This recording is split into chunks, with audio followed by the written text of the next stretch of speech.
Hi, everybody. This video is about logic gates, implementing the sentences in Boole in electrical circuits. So your first task is to check out these four circuits I have on the slide and see if you can express each one of them in Boole. So for each of these, I want you to give me a sentence in our Boolean symbolic language that this circuit represents. Pause your videos now and see if you can figure this out.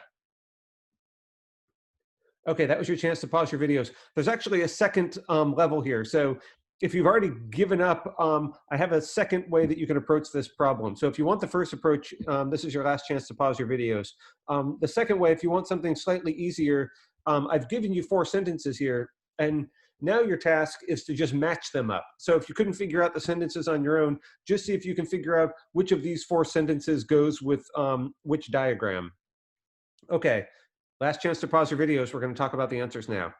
All right, let's just focus on the first diagram and see exactly how this thing works. What are we doing?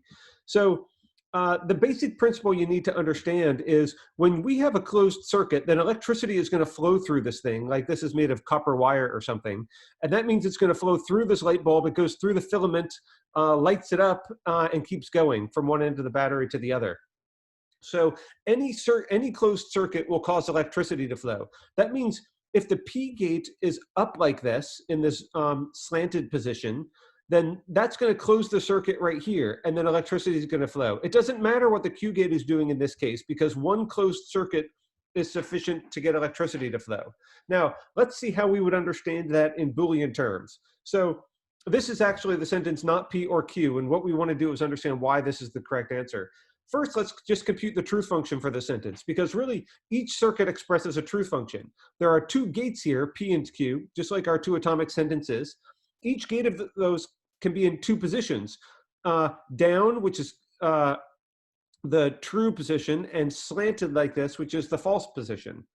And so in order to understand how that's going to look in a sentence, let's just compute this whole thing. I just inverted the values of P first, and then I used those to compute the value of my disjunction. Now, talking about trues and falses is quite helpful and familiar, but it's really important to also know that T and F, these are just two random binary symbols. They don't have to be T's and F's, they could be ones and zeros. It doesn't matter what we use. But when you talk about this in electrical engineering terms or computing terms, it's really common to talk in terms of ones and zeros, because that really helps us understand the fact that these are just arbitrary codes. One just stands for something. I'm just going to represent one as being light, the light is on, and zero, it just stands for anything else that we want it to refer to. So I'm going to refer to the other binary state of the light bulb. It could be on or it could be off. So that's just going to be what zero means here. Now, my switches, these are the gates that I'm opening and closing. We're going to make one represent the gate being down or closed, and zero represents the gate being up or open. Now, you have to be careful with the closed terminology. This is the thing that can be easily confusing. So maybe just think of it in terms of up and down, because it just so happens that when P is up in this position, it closes the circuit. But that's not the same thing. That's not what we mean by closed. Closed we mean in this sort of down position. It's like the on position when you flip a light switch on. That's what we mean by closed. So you have to be careful of the closed open terminology. To see if you understand this, let me ask you this. Which row of the truth table does this circuit currently represent? Which one is currently active here? Hopefully you said row 4, because both gates are up or open. So when the gates are on a diagonal, that always means 0. And when they're flat, that's what 1 means. That's what down is. So each circuit actually has 4 different positions. This whole circuit represents this truth function, because the truth function has 4 rows. So every circuit, whenever I show you a static picture, I'm showing you not just a circuit with all 4 rows, all 4 possible positions. It's always going to be in one position or another. And these I happen to show you in all the row 4 positions, because both gates are up. But we can easily show you a different position. Like I can just flip this down. Now this is showing where P is in the 1 value. And so this happens to be row 2 of the truth table. And this is the only way to turn this light bulb off. You see, to get this light bulb to go off, I have to break that circuit, and I have to break this circuit here. So you just can then work out which row this is. This is only a 0. This is only off in 1 position. So this is how our standard disjunction works. The basic concept that you have to understand for disjunction, let me just give you, this is our canonical disjunction circuit. And what we say is these two gates are in parallel position. That's because they're sort of running parallel to each other, and either one of them, if either one of them is closed, it's sufficient to turn this light bulb on. So the only way to get this light bulb off is to have both of these up. So this is our classic disjunction. The reason why the previous one I gave you is different is because notice when this goes up here, when I move this contact point to miss when P is 1 and to hit it when P is 0 like this, see, that's moving this contact point is disjunction, is negating P. Whereas if I leave the contact point down here on this line, this is just my standard P. If I wanted to negate this, you know, I would have to switch it up there. Okay, so that's our disjunction. These are gates in parallel. It's conjunction, which is gates in series. So serial means one thing after another. So this is the Q follows after the P here. In order to get this light bulb to go off, I have to stop both of these breaks. There's only one way to get this light bulb to go off. I have to close P and I have to close Q. So that's why series represents conjunction.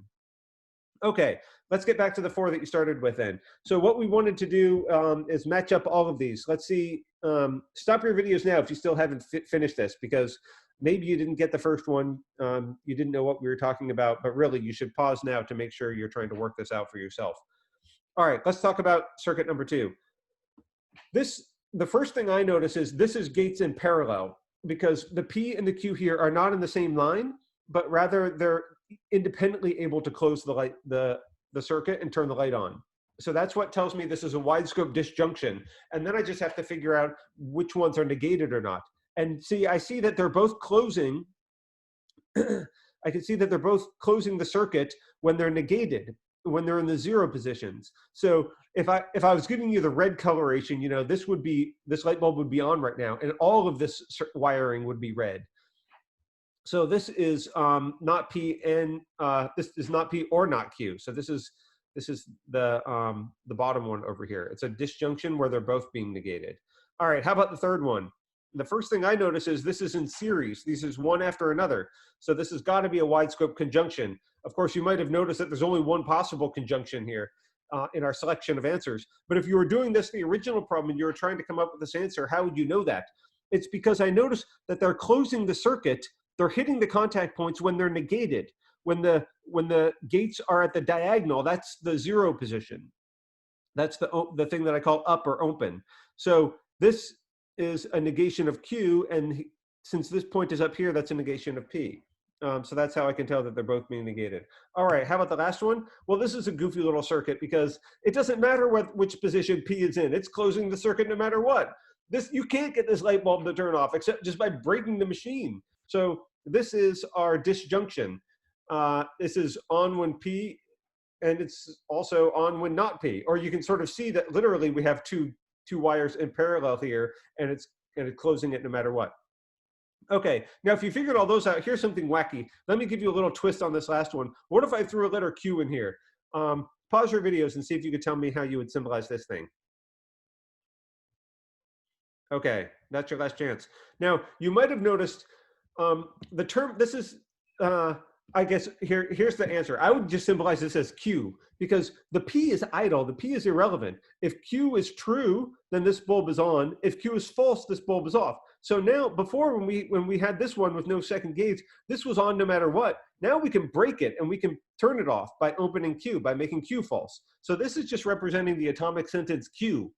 But you could have also said Q and P or not P. That would also be a good answer. Or you could have said P or not P and Q. Because since there's a P gate here, it's okay if you want to put the P in the translation. It's just the P part is irrelevant to the final truth value of the sentence, but that's okay. So any of those translations would have been right. Just let me make one final point so that you understand the terminology. When I say parallel gates, like in these ones up here, where this is a wide scope disjunction because either one can close it, it's just sort of a coincidence that these are literally in parallel. Like this part of the wire is parallel with this part of the wire and whatnot. We could have made one of these skewed. The whole point is either one can close the circuit. So just being geometrically parallel is not really the point. Because notice this, you know, my Q wire down here, this is geometrically parallel with this P wire up here, but that doesn't mean the P and the Q are in a wide scope disjunction with each other. think about what is needed to close it. See, truly speaking, P and Q here, this is actually in series. This stuff is, and this stuff both have to be, you know, in action. So if I didn't have this as a P or not P, if this was actually meaningful, then I would be a wide scope conjunction over there. I guess the way I formulated it was a wide scope conjunction. This is Q and P or not P. So really, the point about parallel, that terminology is not just a geometrical term. Sometimes the geometry helps visualize it, but don't think that Q, this is a parallel circuit over here. This is a wide scope disjunction because of it's geometrically parallel. That's not actually the point. Okay, thanks.